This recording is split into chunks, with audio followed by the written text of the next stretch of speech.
She rejected me sexually, so that's what happens. Sure, they will learn somehow.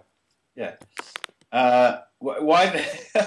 It's not my fault. It's Martin Wood's fault. I think I think that I think our best episodes always beat the shit out of everybody involved, myself, Martin, and Amanda at some level of the process. And I mean that in not just the sense of her getting physically thrown about, but also, the last one I wrote this year that Martin directed, called Out of the Blue, which is the 19th episode of season 3, has some of the rawest acting performance, some of the most completely raw and naked emotional stuff from Amanda I've ever seen. And I think that the three of us, as very close friends and colleagues, tend to feel pressure to constantly push each other to do more and achieve more. And Amanda's after being Samantha Carter and then being Magnus, she's a very physical actor as well as a very still actor. And the idea for Breach came about mainly through longevity. I conceived of an idea before we even became a series. Well, before we even, I think we just filmed the webisodes. So it's an idea that was 4 years old. It's rare to have a Sanctuary idea that old because the show's only been around 3-4 years.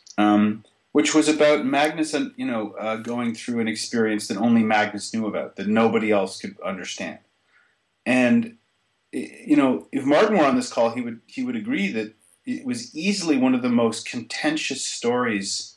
It was the most contentious story we've ever developed, and I mean that in this way. We fought over the concept of this like starving lions. Martin wanted a very, very kinetic, physical, real brutal, kind of predatory fight episode. And I wasn't just going to write a gratuitous episode of just action. I'm not saying that's what he wanted, but that's what he was pushing me to find the logic in. And I was resistant. In fact, I remember the writers and myself getting into a real fight, a real verbal sparring match with Martin, and Amanda was sort of in the middle of it. But Martin just saying, I don't want to hear excuses. You guys are smart. I want a Magnus stands alone against one enemy story. You can do it. You're holding out on me. And we said, no, there's no reason that we can think of for Magnus to just go it alone and fight. It's meaning that the logic of it won't stand up to scrutiny. And it was an amazing. Everyone was very tired, so there was a lot of mean-spirited, insulting, cruel, awful things said in the room. But at the end of it, of course, the worst part about it is that Martin got the script he wanted, which is I sat down and I kind of came up with the idea of, look, what if it's this, and what if it's the doorway for our bad guy for season 3, and what if the reason no one can help is because of this time dilation issue that he's created, and what if that actually leads?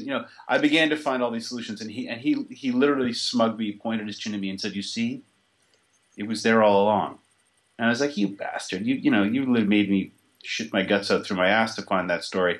But for him, he was justified. The writers just need to be beaten up, and then Amanda. So Adam Worth, I always make the joke that he's the most autobiographical character I ever wrote. He's a twisted, two-faced, person with a personality disorder. But I love his character, and so the raison d'etre for a chase fight movie is so to introduce a person with split personalities was fascinating to me. So even though it is run, jump, fight, and atmospherics and cool intention, it is about two very interesting characters with a very dark past. And that, to me, became what the story really hinged on, was, who is this guy? Oh, he's this person, but he's not. He's also this person. And then guess what? He has a right to be psychotically angry because of her. And then the whole thing began to turn into a beautiful I see the story now. Those characters, Will and Magnus, are really they're the heartbeat of our baby, and when we're telling stories that are really just about those two, we're very precious. And that's what episode 19 is. Episode 19 is almost a two-hander. It's a four-hander, but it's completely out there. I think we'll get a lot of hate mail about it. I think some people will go, this episode touched me in an awful way. And some people like, you jumped the shark, you shat the bed, whatever. This isn't a sanctuary. Where's the monster? Where's the sanctuary? Who are these people? I hated them. But I think that it's one of the most beautiful explorations of what our characters aren't. Episode 19. Right. And I love writing it. And I will definitely go on the record and say that a lot of people, the networks, and some other people did not understand the script.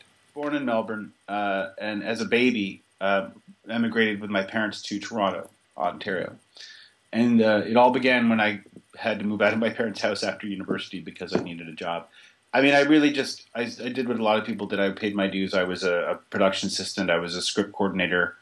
I got a chance to I always wrote. I tried to watch a million movies. I went to film school, several of them. I'd like to think that Australians, like Canadians, have a very powerful work ethic, plus a lot of enthusiasm, and a very creative kind of vantage point on mainstream society, specifically American culture. And I think, everybody wants to have the job. I flippantly say, and it sounds like I'm being glib, that how did I get here? Well, the only real answer that I think rings true to me is a complete lack of options. I had no other skill set. It was this or work at IKEA or make coffee. I really had no choice but to claw my way in. If I had been a game designer, a graphic designer, a lawyer, a dentist, an architect, I would have found a way out, because there are some very dark, hard times that come with being any kind of artist, writer, creative type, draftsman, architect, designer. It doesn't matter. If you have in any other way to make a living, you'll go after it, because the writing game, the directing game, the acting game, anything is very, very feast or famine. And there's a lot of famine. There's way more famine than feast.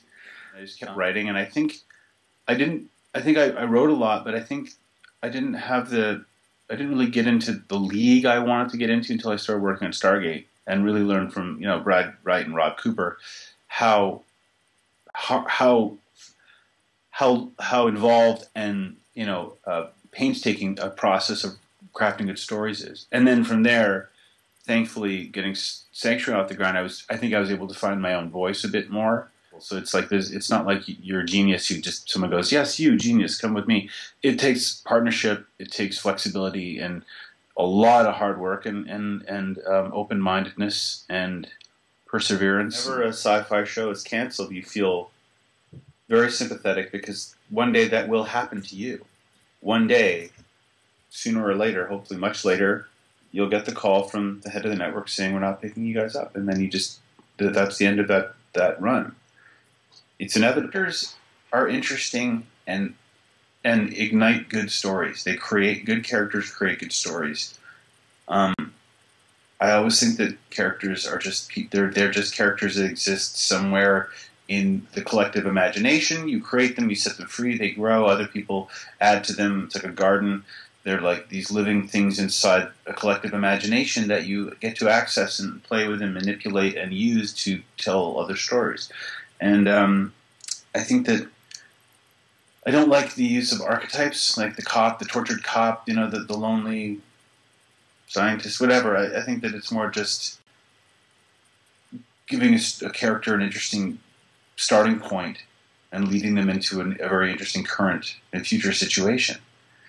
I think people need certain archetypal structures, because they won't know how to identify with people if there isn't I have got a mother, or I've got a father or a mother or daughter or a fiance or a girlfriend or a job that feels a little bit like your job, except there's creatures and something like that. I think that you have to give people something to hang on to pull them in and go, I identify with this person, and then take them on a cool ride. It's useless to tell a story about the past if it doesn't have very, very important stakes and ramifications in the present. And I think that's what King and Country has in a nice way, is that the reason we need to know what happened in the past is because it really informs what's happening now and what's going to happen next.